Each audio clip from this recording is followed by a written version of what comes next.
I'm Don Holden at the Art Students League of New York. We're back again in the studio where Robert Beverly Hale taught figure drawing and anatomy. You're now going to see lecture number 7 on the arm.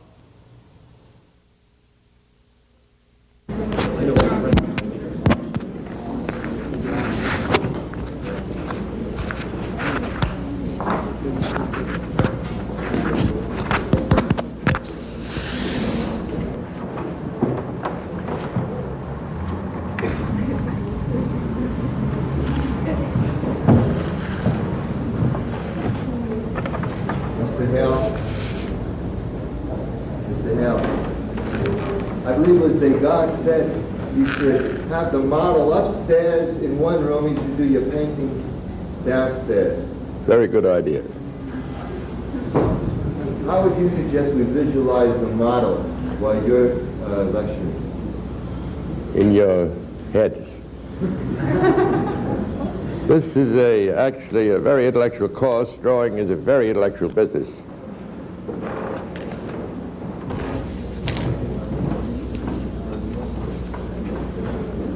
I've experimented both ways. Usually if I have a model here, easily 3/4 of the students spend all their time just drawing the model. And the intellectual information that doesn't seem to enter their heads. But sometimes I have them.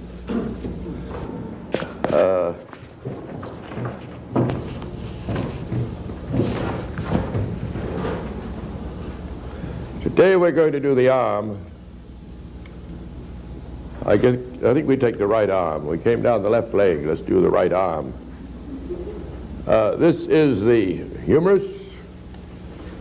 This is the ulna. This is the radius. And this is the hand.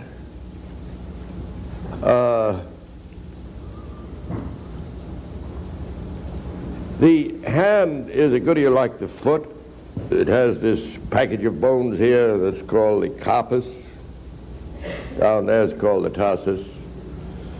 The bones here are called the metacarpal bones. Meta means beyond in Greek. And these are the phalanges. This is the phalange of the thumb. The thumb only has 2 digits, or phalanges, like the great toe. As I've stressed, and I think perhaps I can bring out, there are a great many intellectual analogies between the leg and the foot and the arm and the hand.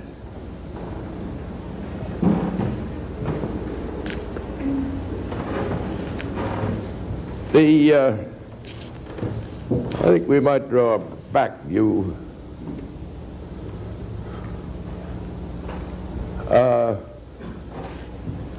The shoulder blade, as you know, has this nice, pretty much spiral plane on it, which is much admired by artists and used as a construction line, really.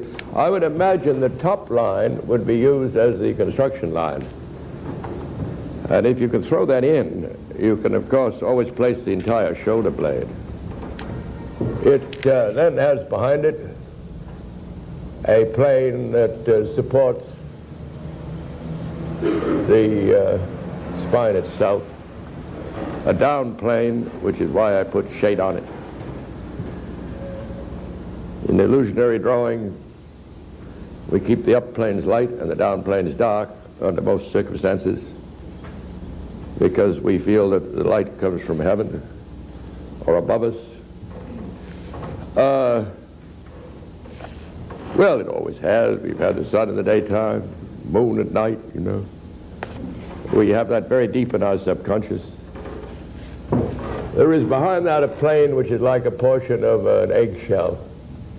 And perhaps on this somewhat 3/4 back view, things come out like that. This is called the glenoid cavity. Glenoid simply means shallow. Here's another glenoid cavity we'll get next week, or the week after, I guess. That's where the jaw fits into the zygomatic arch. That's not a pure hinge joint, you know. There's a little grinding motion there because you have to grind your food. This, of course, is a ball and socket joint. The very name gives us shape conceptions. Just as down here we have a ball and socket joint. And, of course, that's a very pure ball. You see, the celestial engineers, when they wanted to, could be very simple. But most of the time they're so complex that the human mind has never yet analyzed this skeleton. They had the problem, evidently, of making a rigid skeleton that would perform all the tasks that would come up in the future. The muscles, of course, are different. They take on different shapes, though they always start at the same place on the rigid skeleton and end on the same place. That's why you can more or less make up a secret figure in your own mind if you can really feel the skeleton underneath it, because the skeleton remains so consistent right through the ages, you know. There's no difference between a Roman soldier's skeleton and the skeleton of an astronaut. And our skeletons will probably remain the same despite the bizarre tasks we attempt in the future. But the muscles differ a great deal. They're fat, they're thin, they're long-bellied, they're short-bellied. You see, as artists, we have to notice that. This bone here is called the humerus. The humerus. And it, of course, has a ball on the top to fit in the socket. And it protrudes just a touch with a bump here called the greater tuberosity. And then it falls, for all artist purposes, 2 shoulder blades lengths. I think from the top of the... gee, that seems awfully long. About down here. And it has on it 2 very important points. These things here, little bumps. Those are called the condyles, and they're great landmarks for us. For several reasons. If you can place the condyles, you can still the rotation of the upper arm. And you know you really can't draw a line on anything unless you know how much it's rotated. Which, of course, brings you to those 2 terrible words, aspect and position, which you will not find listed in the artist's sense in the dictionary at all. You can define them if you know what the anatomical position is that the doctors use. It is this. And it's from this that they get all their terminology. Everything in front is anterior, everything beside is posterior, everything up is up, everything down is down. So it doesn't matter whether the corpse they're dissecting on is lying on the table with his palms on the table. They'll call this the front of the hand, because that comes from the anatomical position. That enters into our draftsmanship quite a lot, because when we try to solve perspective problems, we can solve them in no other way than to think of the figure as blocked. And we draw the blocks either actually or in our mind in perspective and fit the forms in them. That's what foreshortening really is. Foreshortening is perspective, and it's why it's so hard for beginners, because perspective is a tough little course. And very few artists ever go through it. I don't know why, but they never do. Very few artists investigate other drawing systems besides perspective. Perhaps, of course, you can't learn perspective unless you learn the architect system, which is called orthographic drawing. But the great artists of this century have known these things.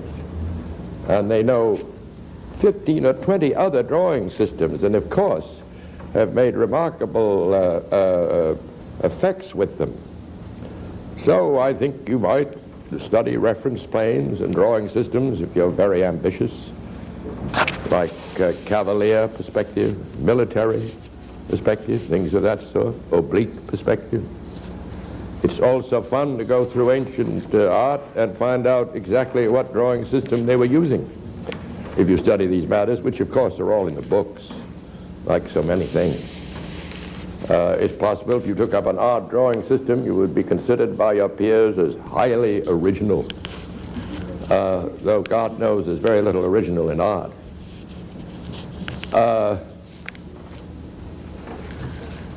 Another thing about these condyles is they're marvelous for proportion. I like to suggest that the basic proportion may well be the width of the head, because you can double it and get to the pit of the neck, and you find that it's the height of the shoulder blades and the width of the shoulder blades and a couple of them make an arm, and you can find so many analogies that I rather suspect the celestial engineers had a head width in their mind. Where they picked up this height width, which is very old, goes certainly back to the Greeks, I don't know, but I do know that if you measure the body in heights, it frequently falls on fleshy landmarks, and that they're not consistent in the least. Skeletal landmarks are. And the width of the head system, falls again and again on skeletal landmarks. You see, it falls on here, falls on here, falls on the tip of the 10th rib, falls on the pelvic point. 3 of them make the lower arm. And it's a very nice little system. There are others if you wish to study them. But one thing we really ought to do is to feel the proportion of the width of the condyles here in relation to the width of the head. It's approximately 1/3. I say that because all beginners make enormous elbows and enormous hands, just the way they make enormous knees and enormous feet. The skeletal knee distance isn't much more than 1/2. When you get the flesh on, it's a little more, which is practically the same as the distance across here, where you get those great big feet. Let's see how different it is. I have a feeling that the width of the foot at the end of the metatarsals is about as big as the flesh knee, though here it's just the same as the skeletal knee. The hand, of course, is much smaller than all beginners think. They make enormous hands, I think perhaps because so many details in them that they think of the details and forget the mass. But as I probably said last time, every now and then you ought to put your hand in your mouth. Because then you'll see that your hand isn't very much bigger than your mouth. And yet people make it 3 times bigger than the mouth, again and again. So relate the distance between the condyles to the distance at the end of the metacarpals. And relate the distance across the knee here to the distance at the end of the metatarsals. And it'll hold you down in proportion.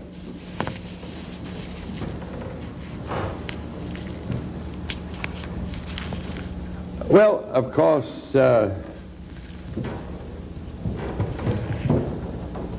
we get down here. Now, all laymen, when they draw the bones, as I pointed out, they will draw a sort of a rod. They put something on one end, they'll put something on the other. That's not what artists do. Artists look to see what's at the end of the bone, you see. And if they have a real bone, so much the better. And they just try to see what the shapes are. And they find down at the bottom of this bone that there's a spool. There's a spool there, which the ulna will bite. And it's a cockeyed spool because instead of going like regular spool you find in your mother's sewing basket, you see, it goes this way.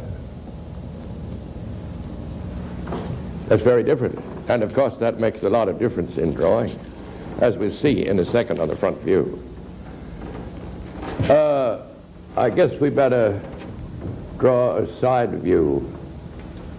We'll draw a side view, in which case we'd have the spine of the scapula going back brutally, and the shoulder blade rising. Shoulder blade as a whole point upward, on a resting figure. We see the little plane underneath, and we see the glenoid cavity.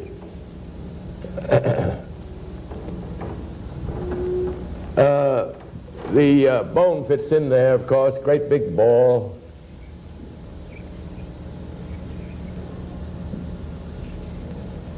With a bump on it, and it falls with a little curve on the end.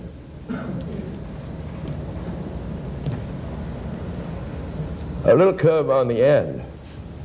Now we're looking at the outside. Let's put a little more shoulder blade in here. We're looking at the outside, so first we would have to sense more or less the condyles. And they're not very big, they're just little bumps. In fact, they call the epicondyles. And beyond them, we'd see another form here, a ball. We'll talk about on the front view.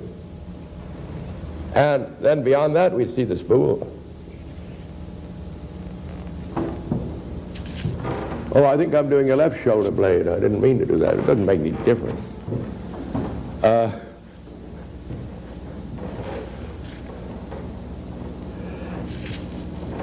Now, perhaps we can see what the ulna does. The ulna has a sort of parrot's beak on it. Which one are we doing? Oh, we are doing the left one. The ulna has a sort of a parrot's beak on it that bites the spool, you see. And of course you have a hinge joint. All the ulna can do, this is the ulna, all through life is just go up and down, like that. So the ulna bites that spool and moves forward, and it'll be 1/5 of this bone here. There's a very nice little proportional business about these bones, and they are so constant, as I say, and that is that this is the longest of the bones. The femur, the tibia down here is 1/5 less. The humerus is 1/5 the tibia. The ulnar is 1/5 the humerus. And the hand is 1/5 the ulna. There's 1/5 off on each one of those bones. And again, there must be some good reason for that. There are very peculiar functional engineering reasons in this mystic thing. I'm sure. And very often they seem to be beyond the mind of man to analyze.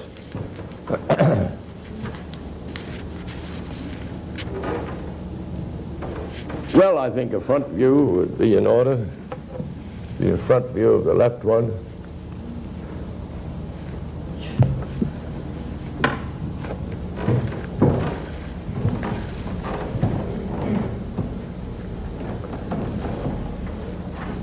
On the front view, I suppose we'd get a feel of the rib cage and feel the point of the shoulder, and things move like that. We'd hardly see the shoulder blade through the rib cage, but we would very well sense the glenoid cavity, which looks up a bit, and feel a shoulder blade in there of some sort.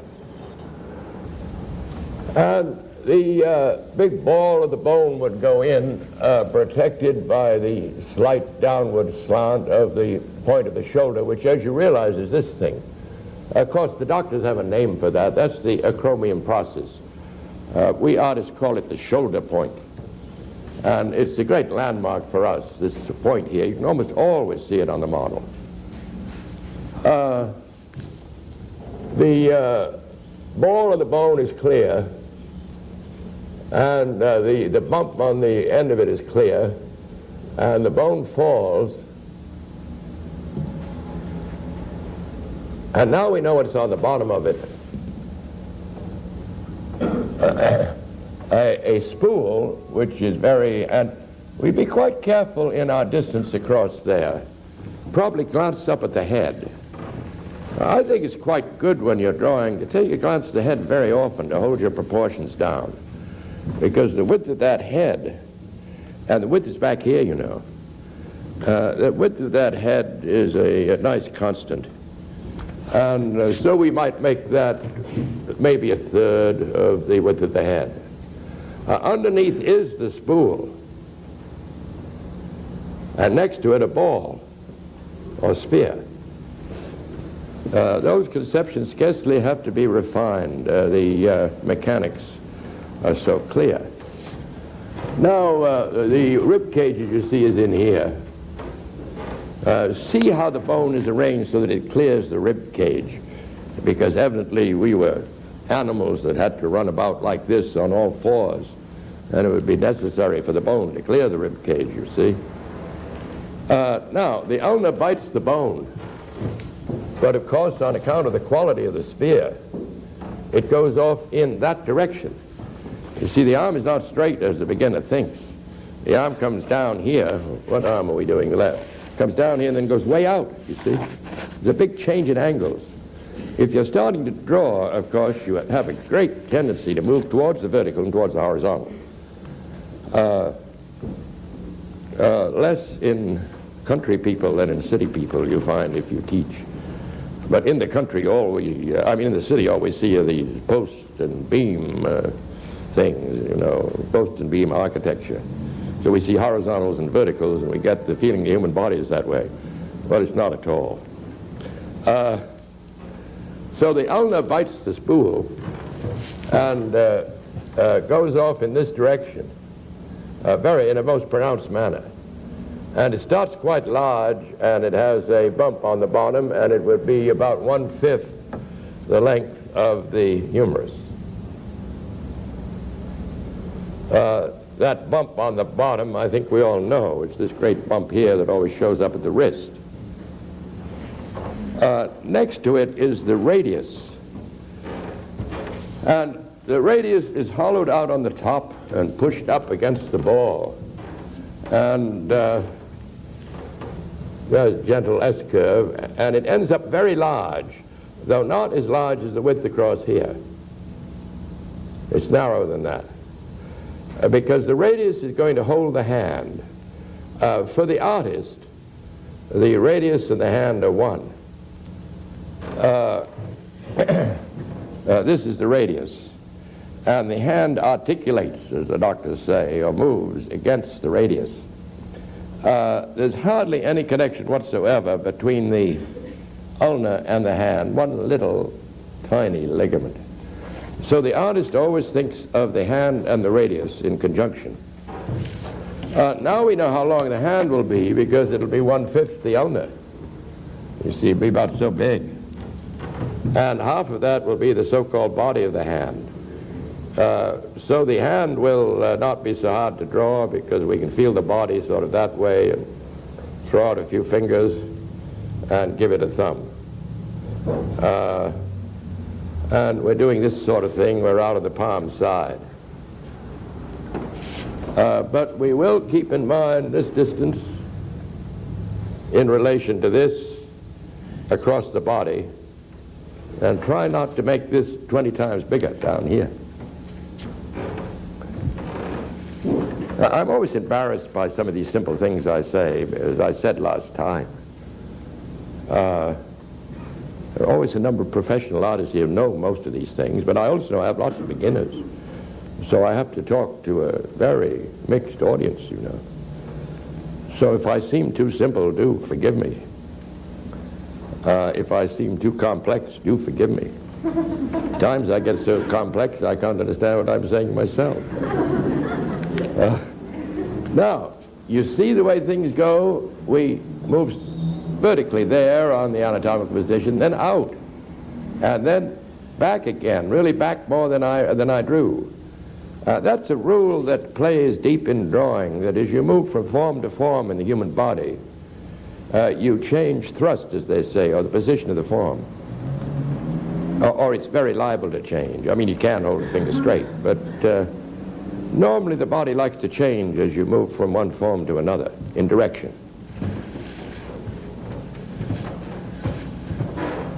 Of course, there'd be a radius here, pushing up against the ball, and it would move along and become really very large and overcome the ulna there in size and get ready to hold the hand, and the little hand would be in here. This is, see this view? No, the left side I'm doing, this view. So it'll be a thumb here someplace.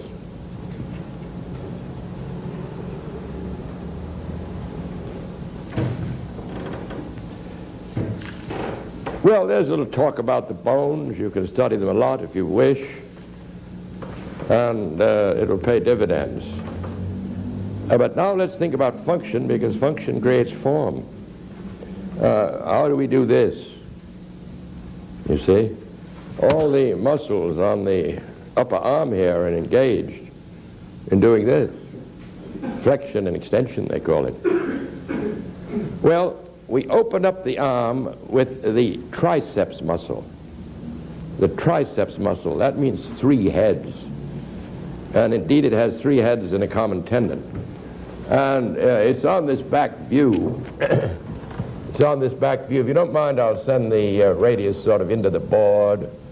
You can imagine it going in there very fast. And the ulna very fast into the board. The common tendon rises and stops abruptly, like that. And of course, it's attached to the end of the ulna. And we can see here that if I had a tendon on the end of the ulna there, and I pulled on the end of the ulna, it would open up the arm, you see. That's what the triceps does. It opens the arm. It wouldn't do it in this case because it would let gravity do it for it.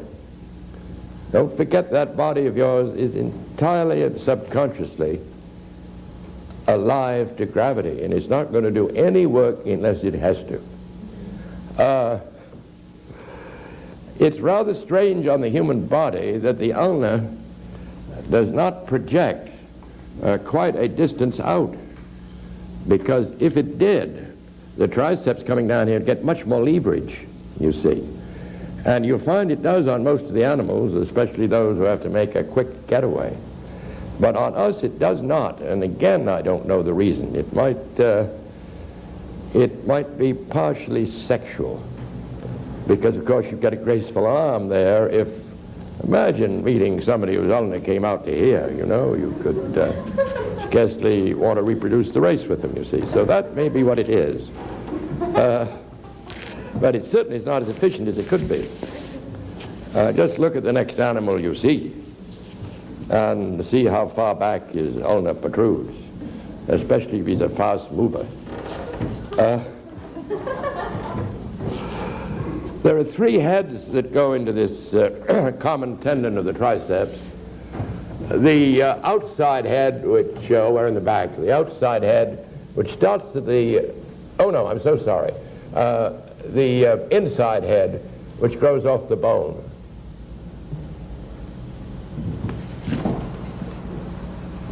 And the outside head, they're very much the same. That grows off the bone. And then the long head, which comes from the bottom of the glenoid cavity. Now that's an important landmark, because we drive the line of the bottom of the arm there frequently. And we get so we can see through the body and see the bottom of the glenoid cavity. You see, in figure drawing, frequently we drive our line from the insertion of a muscle to the origin or vice versa. And if we can't visualize those darn things, we can't drive the line very correctly. And there's one thing about a line, and that is we have to know where it's going before we draw it. Which of course is true of shapes. We have to know what the shape is. We have to be creative enough to create the shape before we draw it. You see, that would apply to all these bumps on the body. We can't draw them unless we create the shape. It also applies to shade. We have to know which way the shade is moving, from dark to light or light to dark, before we can put the shade on. So that's what well-trained artists can do.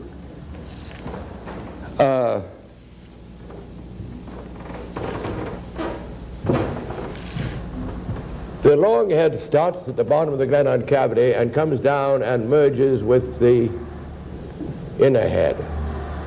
Now, that's a muscle group. And we have this rule in anatomy that if 2 or 3 muscles have approximately the same function, we group them together and we do not press the details, you might say. So true of the hamstring group on the back of the leg, the quadriceps group in front, and many other groups of the body, as we see down here. Down here, as I've told you, I think we have 27 muscles. And that frightens most people to death. And they think they'll give up anatomy and go into the supermarket business or something. But what we do down here is think function. And we find there are 3 functional groups here. And so this all becomes very simple for artists. They just know there are 3 groups there and they draw them. As one group flexes the hand, another extends the hand, and the other, according to the artist, rotates it. And they all come from up here.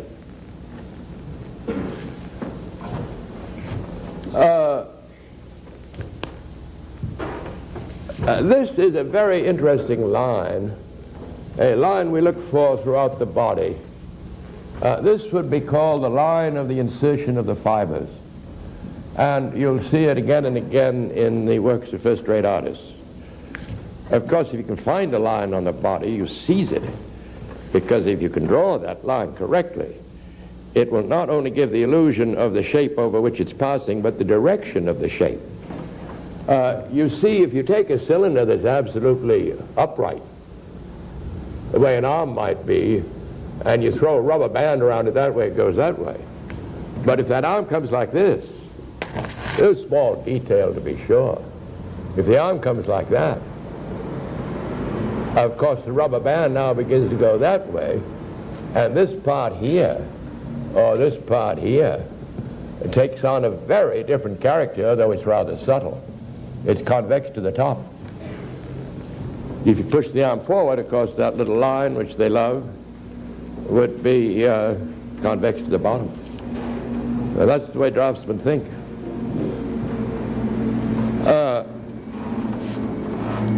Can you see the relationship between that and this line here, which runs over the cylinder of the teeth? You know, if you put your head down ever so slightly, the connoisseur central line of the mouth, of course, will curve convex to the bottom. Put your head up slightly, it'll curve convex to the top. Don't think you can see those things on very mild movements. Those are the intellectual things that I was talking about, and of which draftsmanship is composed. On the side view, we'd see the Achilles, not Achilles, the common tendon rising, about like that, and the outer head going into it, and the inner head with the long head going into it. And now you can see certainly that if that muscle pulls, it will extend the arm, as they say. And that's the function of the triceps.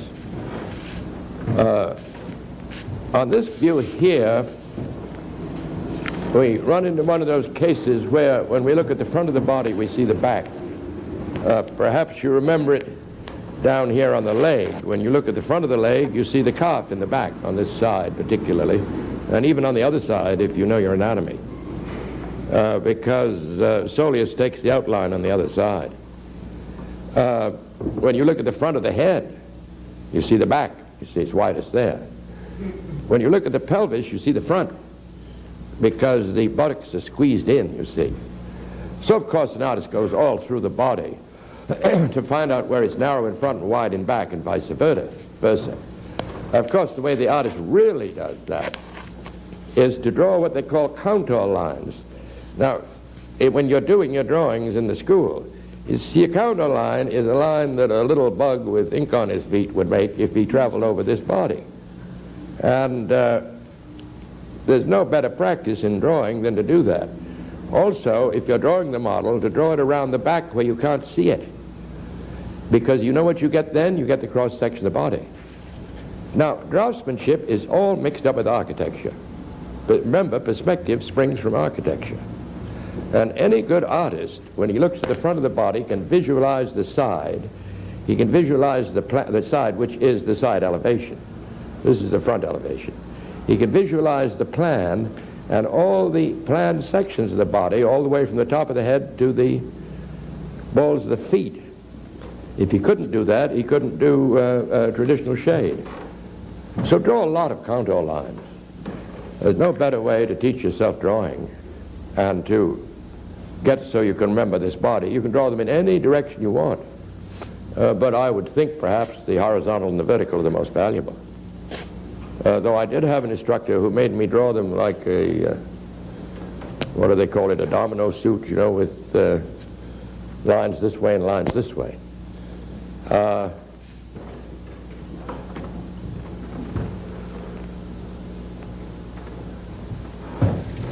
Well, here, though we're looking at the front, we really would see the back first. We'd see the triceps bulging out considerably and going down into the common tendon back there. So that's the story of the triceps.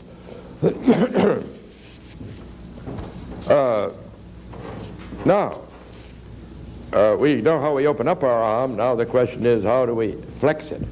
And most people know it's done by this muscle in front, the biceps. Most people don't know that the biceps is a group. There is the biceps proper, but underneath it is what artists call the pillow muscle, and the doctors call brachialis anticus. But the function of both of them is to flex the arm.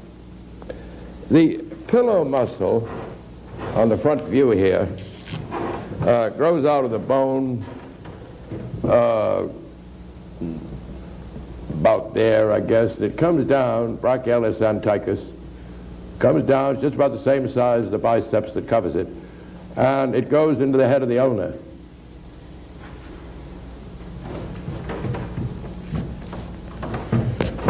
Covering the bone, naturally.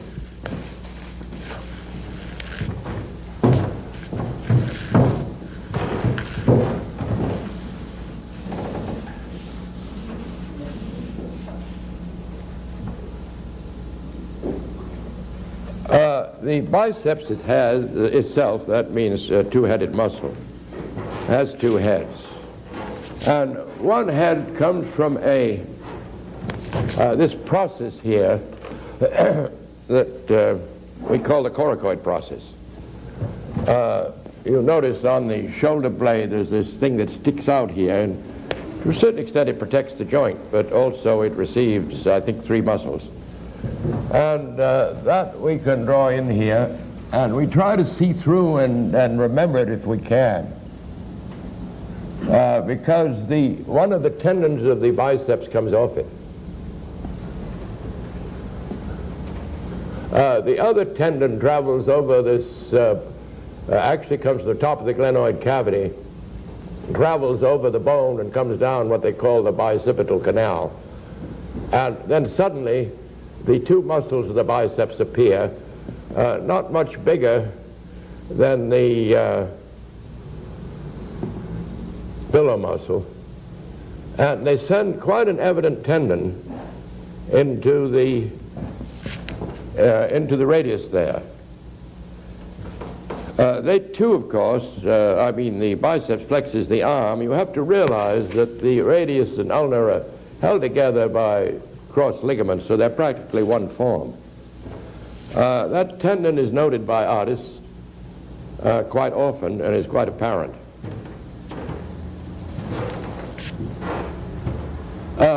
There's a good bump here even where it goes. You can see that tendon could also do this. Function is never as simple as you think it is, you see. So it is something of a pronator, as they call it.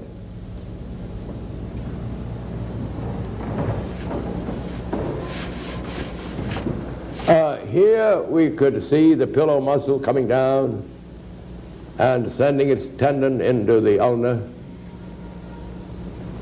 It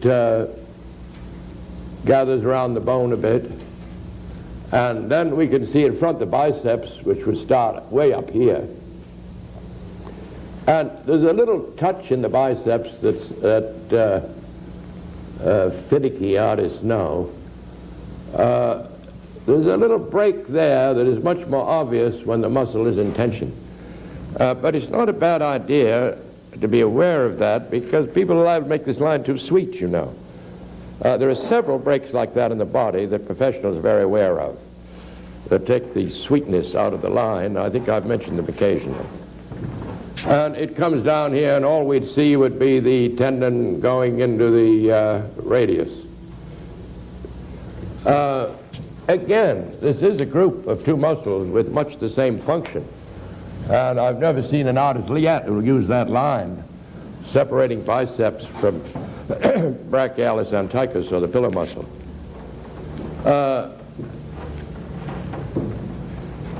If we run a contour line around here, we'll find that pretty much we're just going over a couple of cylinders, don't you know? It has much that feeling, though of course they can be refined immensely. Here we see a very important line in anatomy, because in anatomy we go after the lines between the functions, you see. This mass in front will flex the arm, and this mass behind will extend it, and that's the line between those two functions.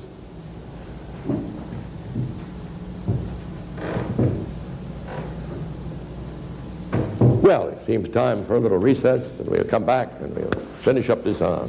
Thank you.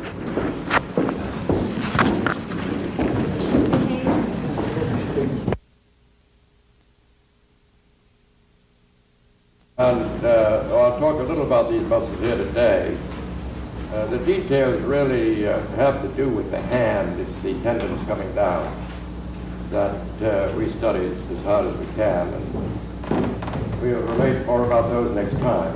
Oh, I forgot. Yes, thank you.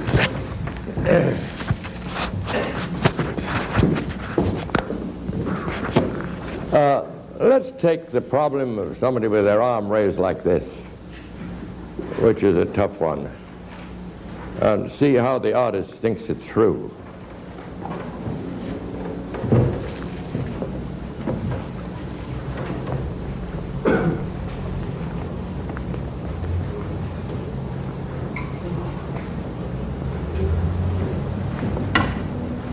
We have the head, which we could think of in terms of mass as an egg and a ball. Of course, if we square it up, we know which way it's going. It only takes 3 construction lines to give you the aspect of a form, you know. And you should use them as students, because you don't want to use them later. They mess up your drawing. They must be subconscious later. So for the beginners here, square up your wrists all the time. They're very square anyway. Square up every form you can. Square up the head. It puts it in a block form in your instinct. And blocks give you an absolutely perfect and correct aspect. None of the other mass conceptions we use will do that. This model would have a cylinder of a neck from the mass conception point of view, and then a rib cage, and we could proportionately hit that rib cage perfectly. Put the pit of the neck here. You see, I'm taking the diameter of the ball and doubling it, and then I double it again, and I get to about the bottom of the rib cage. And we'll try a 3/4 rib cage, which of course would have its own specific outline. If you learn the front outline, which is the same as the back, and the 3/4, you see, for some odd reason they call this position the 3/4, and I've never been able to trace it down exactly. If anybody really knows, I wish they'd tell me. You can more or less guess what the other positions are. But it's very important to get the feel of the outline of the rib cage right. The center line, of course, which is a construction line, though a reflection of the sternum, will at once halt the rotation. You see, we can only draw things that are still. Your model, to realize, is moving all the time, usually the subtle movement from vitality to fatigue. You know, they start off like this, and at the end of an hour's pose, they're like this. And every form in the body has moved. And those people who can only draw with their eyes and not with their brain, of course, have to draw what they see, so the top of the model is very vital and the bottom is utterly fatigued, you know. That means that aspect is very important because we have to create it as artists according to our expressional intent, you see, our expressive intent. Well, now here's another thing which I learned through experience here.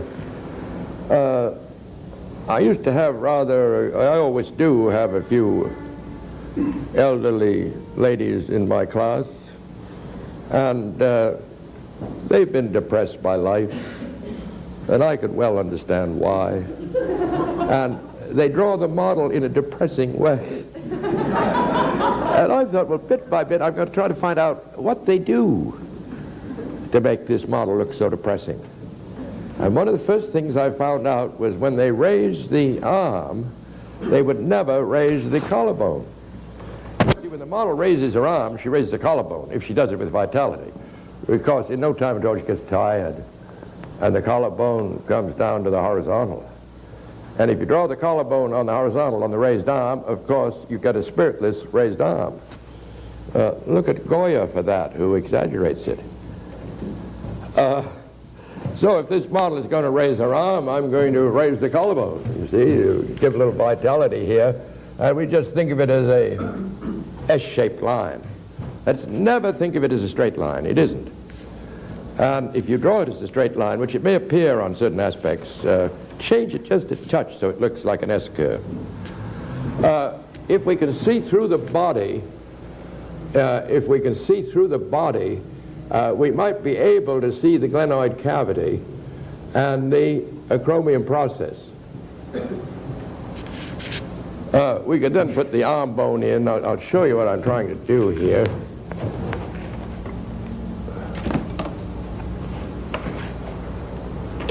I'm going to put a model with her arm up like this, pretty much. I can't do it properly on the skeleton because the shoulder blade is riveted to the rib cage, and so it won't move, it won't rotate. But on you it isn't. There is no bony connection between the shoulder blade and the rib cage. And as I guess I said last time, the minute you raise your arm about so far, this tuberosity here engages the point of the shoulder, and the rib cage begins to rotate, you see. So we'd have to feel a certain rotation in this rib cage in the back. We could feel the point of the shoulder, and we could put a bone in here, feel that ball. Let's feel it very simply as a sort of a croquet mallet. I'll tell you the reason for that. The reason for that is that these represent the condyles, and perhaps that spool is represented by that column. And we know exactly how much the arm is rotated. And you don't have to draw it, you can think it, you see. And then the ulnar, of course, would bite the spool. The ulnar would bite the spool. The back of the ulnar there is very box-like. And there'd be a hand off here someplace. See, it's this pose here.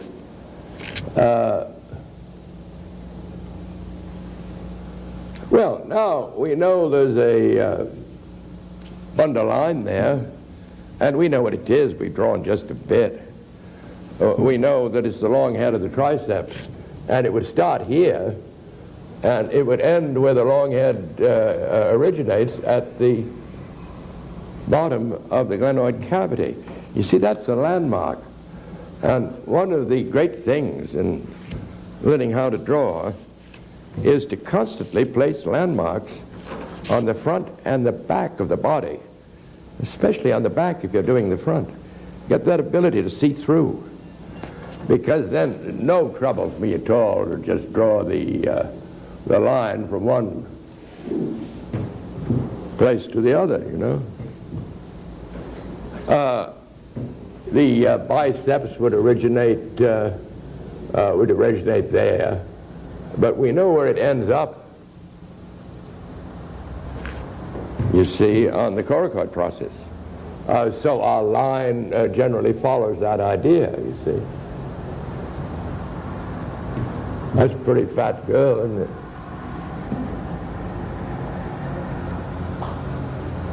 You see, one thing we never can know, and that is how fat or how thin they will be. This flesh varies, no end. It may vary through environment, where you may choose to be a weightlifter or a watchmaker, you know. That will change our flesh. We may have a lot of fat, we may be thin. We may be a man, or we may be a woman. That will change it. But, and that will change the skeleton too. The skeleton is terribly consistent in terms of heights. But in terms of widths, there of course is a sexual difference, which is no more really than on a woman. The pelvis is as wide as from the tip of one collarbone to the other. But on a man, it's never any wider than his rib cage, ideally speaking. That would be the supposed normal.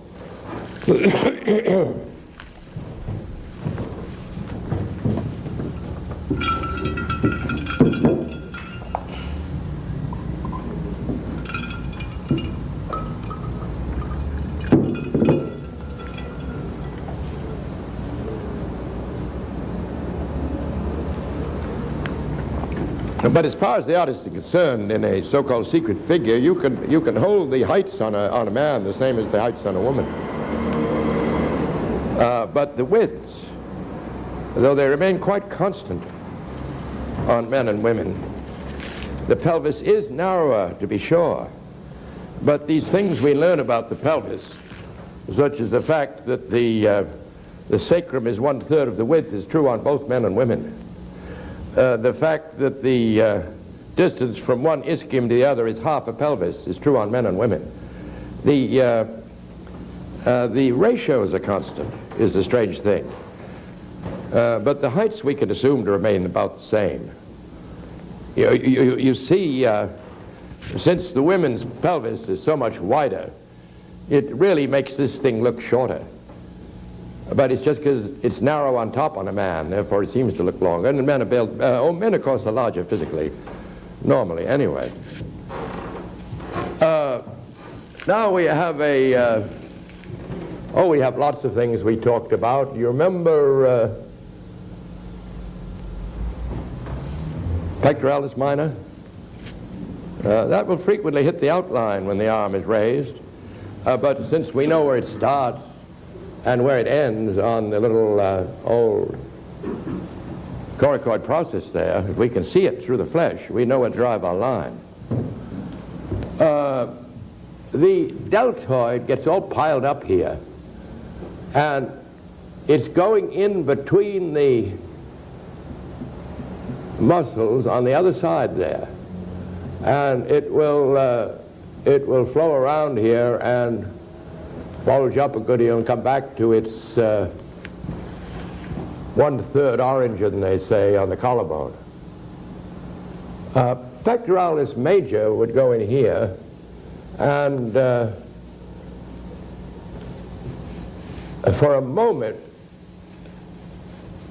it will leave the outline there to pectoralis minor. But pectoralis major, artists like to think of as a great big paving block here, you know. If it's a woman, they just put a breast on top of it. We talked about all those terrible things like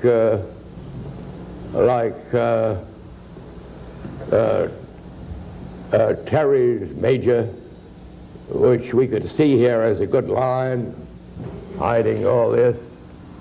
And of course latissimus dorsi, you remember that? Curves around here.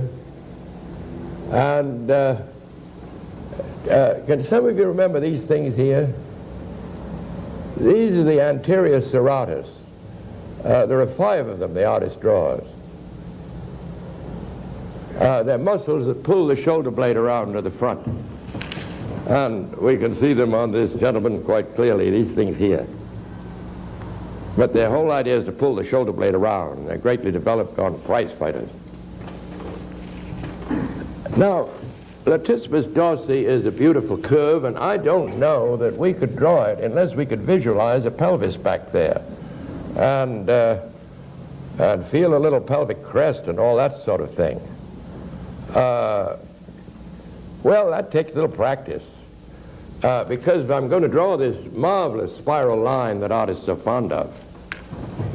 This line here, maybe it's clearer over here. This line here, you see.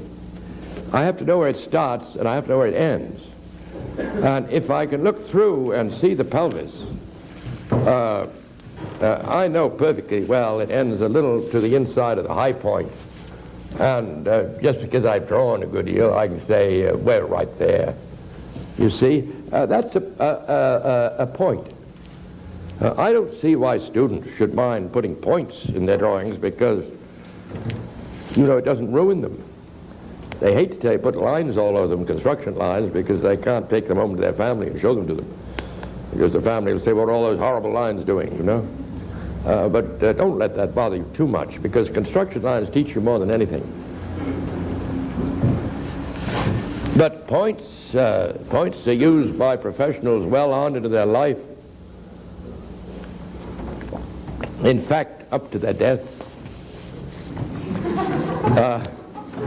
I mean to indicate landmarks. You see, as I came down here, I put a point on the pelvic, on the superior anterior iliac spine, you see, and another one on the other one.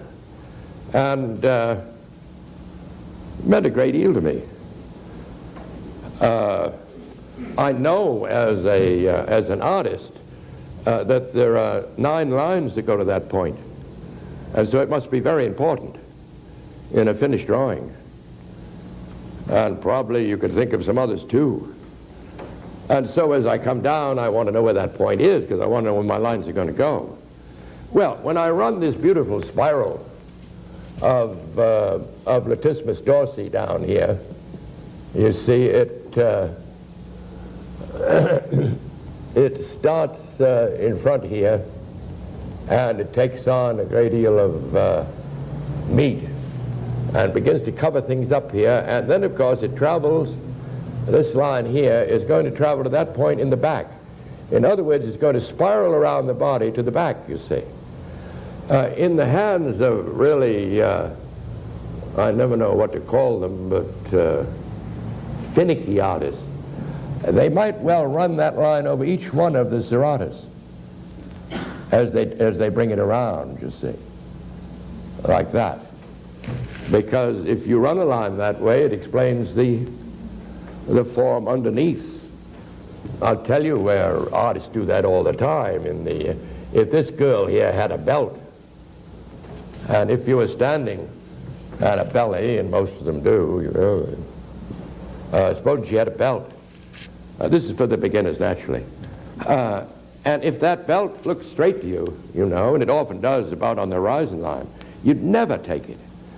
You see, a straight line gives the illusion of flat form. So you pretend it was a little above or a little below, and you take that belt and you'd run it over the external oblique and over the belly and over the other external oblique. If you want to improve your learning, you run it around the back and see what it does, you see. That's a contour line. It won't look that way, but artists do that because they really have a terrible problem. They've got a flat working surface, and they have to make things appear to come out, you see. So they use every device they can think up. Well, there are things here I haven't talked about. This external oblique muscle, though we think of it as falling from the waist going to the pelvic crest, actually starts up here on the on the 5th rib, and it has fingers and pieces that come down on Poupart's line. Poupart's line is a line dropped from the middle of the collarbone down the body, used by doctors for odd reasons. And that muscle, it interdigitates with this. But external oblique really starts off way up there. And you have the first piece. They look sort of like ribs here, I guess. They're not at all clear, those things there. Occasionally you see the artist use them. And the first one is about like that, and the second is like that, and the third is like that, and the fourth, and the fifth. Then it begins to interdigitate with latissimus dorsi, the sixth, and the seventh,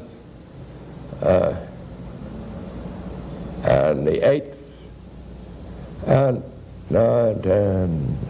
And then the ninth becomes part of the front of this muscle here. That's the external oblique. And so does the 10th. Where are my points? The 11th seems to make the side plane, and the 12th makes the back plane. This stuff is much better explained in pictures in first-rate anatomy books than I, of course, can draw. That's what really goes on. But most artists take this piece of meat here and they just cut it off at the waist, and there isn't any harm in it. And they bring it from the waist to the pelvic crest. And they have several ideas as to its shape according to conditions.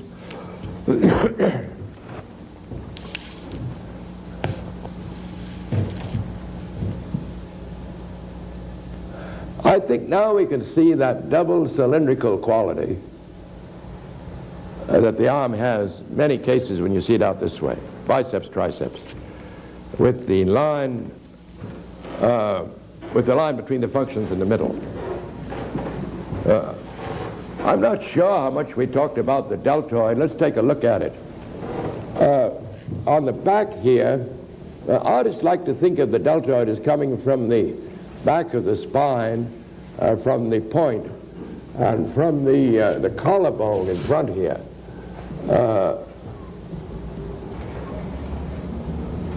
Though it's not really true. The deltoid's called the deltoid because it's in the shape of the Greek letter delta, like the delta of the Mississippi, or more probably the Nile. If we really examine a deltoid, it all breaks down into fibrous bundles like this. And then longer ones down here.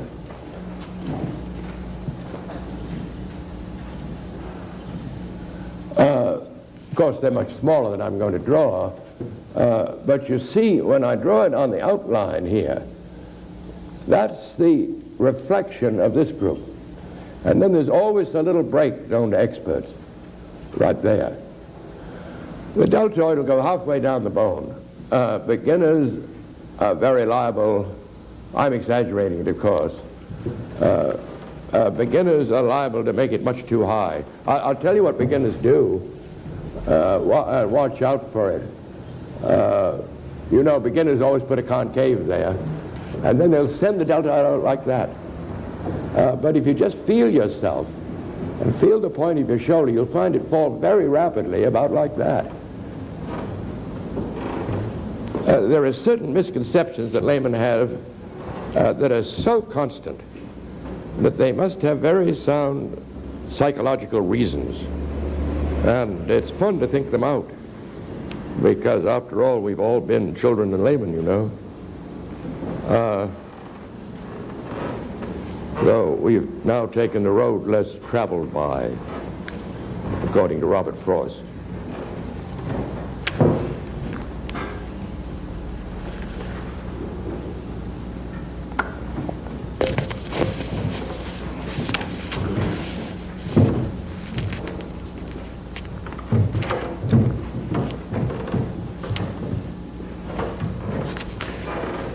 This is the back view. The deltoid grows from way over here. It goes over the various muscles there and spirals around into its insertion, which, of course, covers all this machinery here, you see.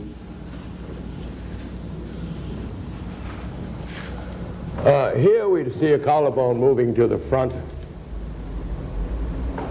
And people say it comes off 1/3 of the collarbone. So it do about what you think. It would go over the muscles there and over the shoulder blade into its insertion about halfway down the bone.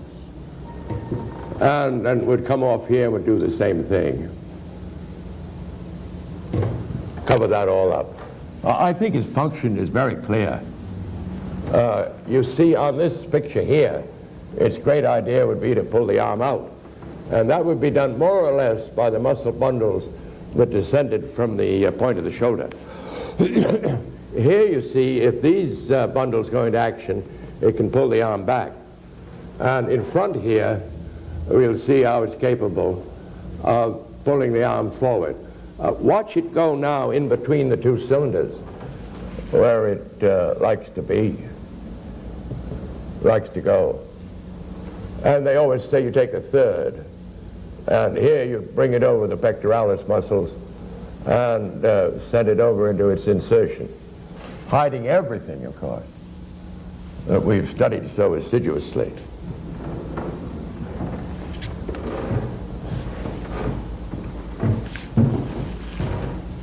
Oh, I didn't put the back line in here. But the back line goes to the same point. You see, it's ending up there. And if we study the insertions and origins of medical books, we could easily find out where these things come from.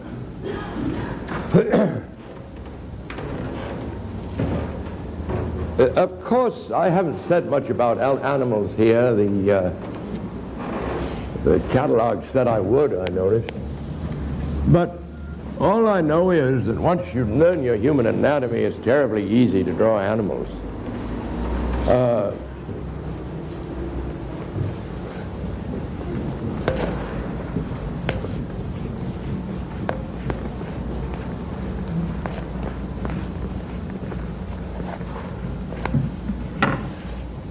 You see, a horse would have a head, naturally, and he'd have an F-shaped backbone, and then he'd have a pit to his neck, and he'd have a underline to his backbone, which would be a curve concave to the bottom. But I think in the first lecture I said that you never can tell about horses because their dorsal spines are so different from the actual curve of their backbone. And they move along like that, and that's why horses look a little as if the curve of the backbone went that way, but it really doesn't. It would be sort of engineeringly wrong, you see, if it did. And he's got this beautiful cervical ligament, which we also have, that goes down to his fourth dorsal. He has a lovely sternomastoid, which we have, that takes a hold of his jaw for a moment and goes to the pit of his neck. He's got a windpipe, which we have, you see. A little more detail of this horse. And of course, he's got a shoulder blade.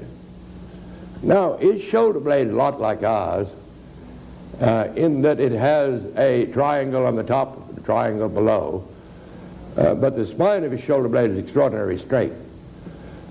Because he's a hoofed animal, he has a cartilaginous extension there. Carry more muscles, I guess. He has a glenoid cavity here. And then let's give him a little more rib cage. He really goes like that. He has an enormous keel on his chest that comes out this way because he depends a lot on his pectoralis muscles for galloping over the pampas. You know, he needs a lot of strength. Now, his ulna, his humerus, is very strong because he's very big and rather short. His tibia falls directly, and it's just like our arm. Down here he gets his carpus, but you notice his scaphoid bone sticks out tremendously for leverage there with the various muscles. Now he's lost all his metacarpal bones but one. I have a feeling we did this all before. And he's lost all his toes but one. But on the last one, he gets his hoof, or fingernail, of course, down there. But what I wanted to show you was, of course, he's got a triceps like us. We see the long head very clearly. And we can see the outer head on this side very clearly on a horse. Seems to go like that. The inner head is like that, but behind. No, I've made just a little mistake from what I wanted to say. The ulna is very prominent, you see. Though it fades away and disappears because that's what happens in animals that can't do this sort of thing. And of course, the triceps goes into the ulna there, you see. But you see, he gets much more leverage than we do. And then with just a little human anatomy, you find out all sorts of things. Some of you have studied splenius. Some of you have studied the trapezius. You'll find it doesn't go to the top of his head the way ours does. I think I'm just doing this to show you that if you know your human anatomy, these things become so simple. Look at these serratus here, the horse head. Look at the next horse you see. And those of you who want to draw animals, if you learn your human anatomy, you can understand the anatomy very easily of animals in a very short time. I know it because I did it myself. What's more, speaking from the financial point of view, and heaven knows that's important, they say. I heard the other day that you could call it the sixth sense, you know. Money was the sixth sense. You had the five senses, and then you had the sixth sense, money, you know. Speaking from the financial point of view, I've always been able to sell my horses, but I have an awful hard time selling my people. The reason I think is terribly subtle. The expression of emotion in people is very subtle business. But people don't know what sort of emotions animals feel. And due to the pathetic fallacy, you can make a proud horse without any trouble, or a troubled horse without any trouble, and things of that sort. So, and if you want to go into animals, there's a great animal market, as you probably know. In fact, the old man who runs the Grand Central Galleries, I think he must be 100. He said to me, "You know what sells better than anything in the world?" I said, "What?" He said, "White horses." Well, that's just a little hint on the side.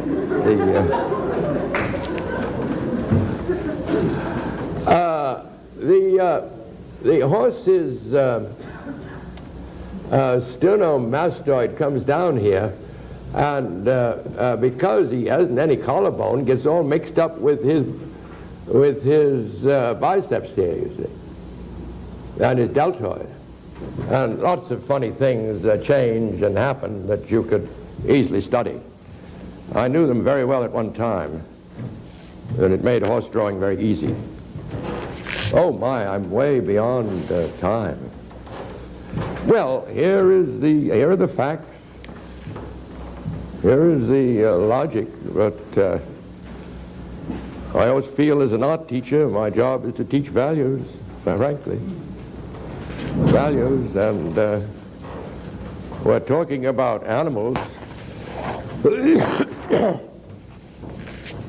We might think what Walt Whitman said about the animals, some of you know.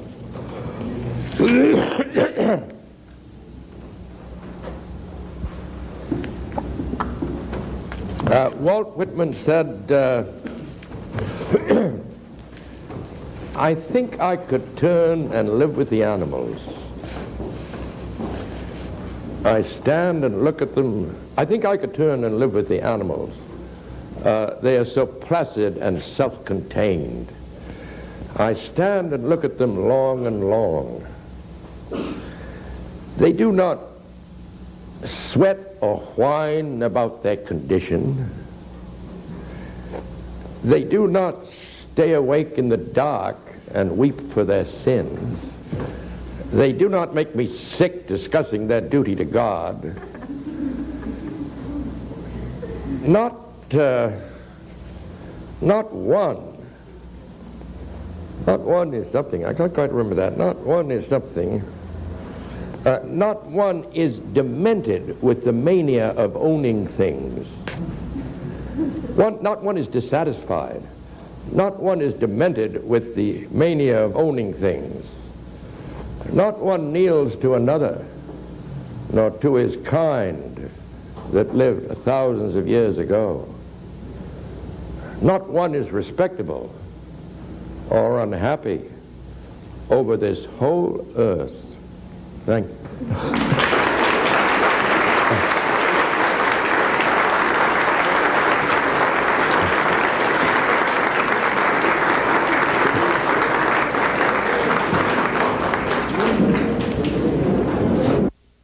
You've just seen Robert Beverly Hale's lecture number 7 on the arm, one of 10 lectures on figure drawing and artistic anatomy.